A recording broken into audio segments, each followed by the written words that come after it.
लियाकत अंसारी साहब, शेर अली साहब, स्टेज पर बैठे हुए सभी मौजूद हज़रात और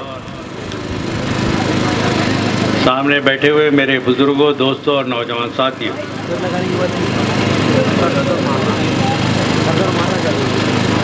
गर्म पानी की तरह आप उबलते रहिए। गर्म पानी की तरह आप उबलते रहिए। आग नफरत की है, इस आग में जलते रहिए। गर्म पानी की तरह आप उबलते रहिए। आग नफरत की है, इस आग में जलते रहिए। एक एक जर्रे में है हमारे बुजुर्गों के निशान। एक एक जर्रे में हैं मेरे बुजुर्गों के निशान। आप शहरों के फकत नाम बदलते रहिए। आप शहरों के फकत नाम बदलते रहिए।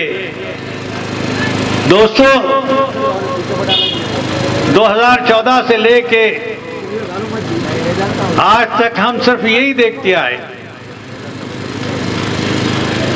पता नहीं इनको क्या नफरत, जहां मुसलमानों के नाम नजर आए ये संघ परिवार के लोगों का खून खौलता है। आप और हम ये नहीं समझ पा रहे हैं कि क्या ये वजह है, मगर अगर पढ़ा और किताबों का मुताला किया तो आपकी समझ में आएगा कि आपकी और संघ परिवार की दुश्मनी क्या है। ये वही लोग हैं जो आजादी के पहले भी हमारे दुश्मन थे और आजादी के बाद भी आज तक सिर्फ हम ही लोगों से नफरत करके अपना उल्लू सीधा कर रहे हैं। खिलाफत की तहरीक से लेके अगर आप अपनी तारीख को उठाकर अगर देखेंगे, शेर अली साहब ने जितनी बातें कही, मैं तो ये कहता हूं कि हमको डरा के कोई वोट नहीं ले सकता। हम पे क्या ला दो, हम तो वो है जो हर हालत में अल्लाह का शुक्र अदा करते। हम ये समझते हैं कि जो भी हालात आते हैं, जिस तरह के भी मुलाजिम हम पे होते हैं, हम ये समझते हैं कि मेरे रब की तरफ से ये सब, और जिसका रब निगहबान हो, दुनिया की कोई ताकत नहीं है कि उसका कुछ बिगाड़ दे। क्या हम पे नाफिज करें, कौन कौन से कानून बनाए। 2014 में इख्तिदार में जब आए शेर अली साहब, कौन रोका था इनको? आइन में तब्दीली करने से कौन रोका? मुसलमानों के ऊपर तमाम पाबंदी लगाने की शुरुआत इन्होंने जो शुरू की, कौन रोक सकता था? जब उन्होंने हमारे खाने पर पाबंदी लगाई, उसके बाद से अगर हालात को बदलते हुए अगर आपने देखा होगा तो मेरे रब ने उनकी आंखों के आगे पर्दा डाल दिया। ये 2019 तक दुनिया घूमते रहे, इनके हाथ में सब कुछ था, मगर इनकी अकल गुम कर दी और ये अपनी ऐशो आराम और वास्को डी गामा बन के पूरी दुनिया में घूमने में अपना वक्त लगा दिया। तो ये मेरे रब की तरफ से ही हुआ। और आगे भी जो इस वक्त जो फिक्र हम कर रहे हैं, वो फिक्र इसलिए नहीं है कि कौन हमारे खिलाफ क्या साजिश करेगा। हमारी तो तारीख 1400 साल के पहले से लेकर आज तक हम लड़ने वाले लोग हैं। हमने हक का दामन पकड़ के लड़ा है, हमने जुल्म नहीं किया। और जंग तो हमारे साथ लगी है,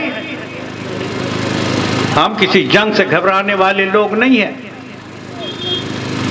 आज हमारी शरीयत में मुदाखलत करने की जो हिम्मत इन्होंने जब की, तो इन्हीं के लोग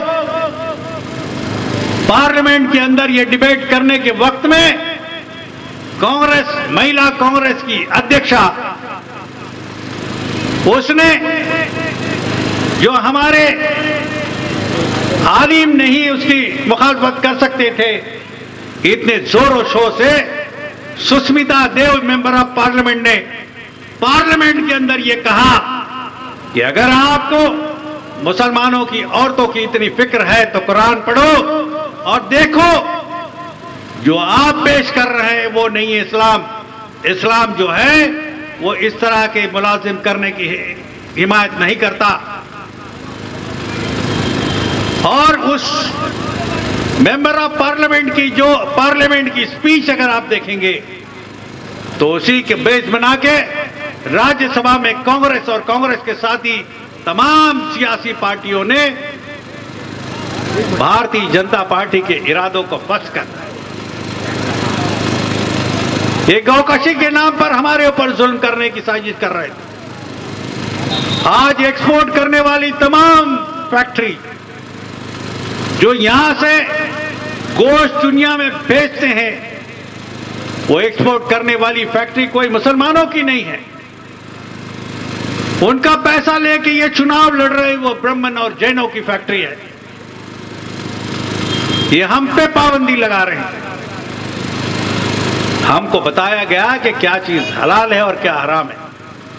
हमसे ये नहीं कहा कि ये खाओगे तो जियोगे, ये खाओगे तो तुम मुसलमान हो, ये नहीं खाओगे तो मुसलमान नहीं हो। क्या बिगड़ा? ये समझ रहे थे कि इस तरह की पाबंदी लगाने के बाद हिंदुस्तान का मुसलमान घुटने टेक देगा और हमारी शरण में आ जाएगा। हमारे ऊपर कितनी भी पाबंदी लगाने पर कुछ नहीं होता। हम वो लोग हैं कि हर साल हम उम्मीद करते हैं कि रमजान आए, हम इंतजार करते हैं रमजान के रोजे का। हमें भूखा रहने का उस परवरदिगार ने जो एक महीने में जो हमें सिखाया, हमारे ऊपर कोई भी पाबंदी लगाकर कोई जुल्म नहीं कर सकता। मैं डीपी सावंत साहब का यहां इस्तकबाल करता हूं, एक कायद जो आपके दरमियान में आपके मसाइलों के लिए लड़ता रहा, जो हमारे मसलों के ऊपर एक फिक्रमंद है, उस कायद की यहां आमद पर मैं उनका इस्तकबाल करते हुए ये बताता चलूं कि आज जंग हमारी जो है वो हमारे वतन के आईन को बचाने की है। मैं आजादी के उस सिपाहियों के वारिसों से ये उम्मीद करता हूं, हम सब कहीं न कहीं दूर से अपने खानदान का किसी न किसी की कुर्बानी इस वतन की आजादी का एक हिस्सा बने हुए हैं। और सिर्फ इतना ही नहीं कि हिंदुस्तान के हर गली कूचे की इबादत गाहों के आलिमों को निकालकर अंग्रेजों ने इबादत गाह के सामने के पेड़ों पर फांसी पर लटकाने का काम किया। ये किसी भी मजहब का धार्मिक विद्वान नहीं, सिर्फ इस्लाम के आलिमों ने यह कुर्बानी दी है। और वो हिंदुस्तान के हर गांव देहात, हर मोहल्ले में ये शहीद जो वतन की आजादी के लिए अंग्रेजों के खिलाफ लड़ते रहे, हम उन कुर्बानी देने वाले लोगों के वारिस हैं। इसलिए हमारी जिम्मेदारी ज्यादा है। हम डर कर ये तहरीक नहीं चला रहे। हमारा क्या नुकसान होने वाला है, हमें कौन रोजगार देता है? हम तो ये ईमान वाले लोग हैं कि रोजी देने वाला मेरा रब है। हमारी तमाम खुशियां और गम का जो भी वक्त मुकर्रर कर रखा है, मेरे रब ने मुकर्रर कर रखा है। दुनिया की कोई ताकत नहीं उसमें तब्दील करने वाली। मगर आज वक्त यह है कि जिस हिंदुस्तान की आजादी की तहरीक में मेरे बुजुर्गों ने कुर्बानियां दी, वो वतन पुकार रहा है, ये जमीन पुकार रही है। उन फिरका परस्त ताकतों के हाथ से इस वतन को बचाने के लिए, उन ताकतों से जिन्होंने आजादी की तहरीक में हमारे बुजुर्गों की निशानदेही करा के अंग्रेजों की दलाली की, हमारे बुजुर्गों के, हमारे नौजवान साथियों के, हमारी मां बहनों की उस दौर में अंग्रेजों के साथ में मिलकर जो कत्लेआम किया, ये फिरका परस्त ताकतें आज हिंदुस्तान के इक्तदार में आकर बैठकर हमारे इस वतन को खतरे में डाले हुए। हम उस आजादी की तहरीक में नहीं थे, उस वक्त हमारा वजूद नहीं था, मगर आज हम हैं। हमारा फर्ज बनता है कि हम अपने वतन की हिफाजत के लिए आगे बढ़कर जितना हो सके उतना कुर्बानी देने का जज्बा इख्तियार करें। आज क्या आपसे मांग रहे हैं? हम लोग वोट देने के वक्त में ये सोचते हैं कि एक वोट हमारा, हम देंगे तो क्या होगा और नहीं देंगे तो क्या होगा। एक वोट सिर्फ आपके 5 साल के मुस्तकबिल को नहीं बनाता। ये इस वक्त ऐसे हालात है, अगर हालात बिगड़े तो आप जानिए कि 100 साल तक आने वाला हर बच्चा हमारे लिए दुआओं के लिए हाथ नहीं उठाएगा, वो हमें बद्दुआ देगा। ये अपने हुकूक का सही इस्तेमाल अगर किया होता मेरे बुजुर्गों ने, वो ये सोचेगा कि ये वतन जब खतरे में था, मेरे बुजुर्गों ने अगर बचाने के लिए अगर कदम बढ़ाया होता तो आज ये हालात नहीं होते। हम आज अपने बुजुर्गों की कुर्बानी पे 70 साल के बाद भी बड़ी आजादी से कहीं पर भी अपने हुकूक के लिए लड़ सकते हैं। ये हमारे हिंदुस्तान का आईन आज खतरे में है। ये मनुस्मृति के इस्तेमाल से इस संघ परिवार के लोग कहते हैं, हमारे तमाम लीडर ये कहते हैं कि एक साथ सिविल कोड का खतरा हमारे ऊपर है। एक साथ सिविल कोड पिछले 20 साल से ये चीखते चिल्लाते आए, मगर एक साथ सिविल कोड बता नहीं सके। मगर इनके पास ये मनुस्मृति बनी हुई है, जो उनका कानून है वो बना हुआ है, और वो कानून के तहत तमाम हिंदुस्तान के लोगों पर वर्ण व्यवस्था लाकर उन्होंने इसके पहले जिस तरह गले में मटका और पीछे झाड़ू लटकाई, उस तरह के हालात आने वाले दौर में वो पैदा करने वाले हैं। और सच्चर कमेटी ने जिस वक्त अपना रिपोर्ट दिया, उसमें ये कहा है कि आजादी से पहले हिंदुस्तान के अंदर जो महलों में रहा करते थे, जो महलों के मालिक थे, वो आज झुग्गी झोपड़ी में रहते हैं। ये किसके लिए कहा?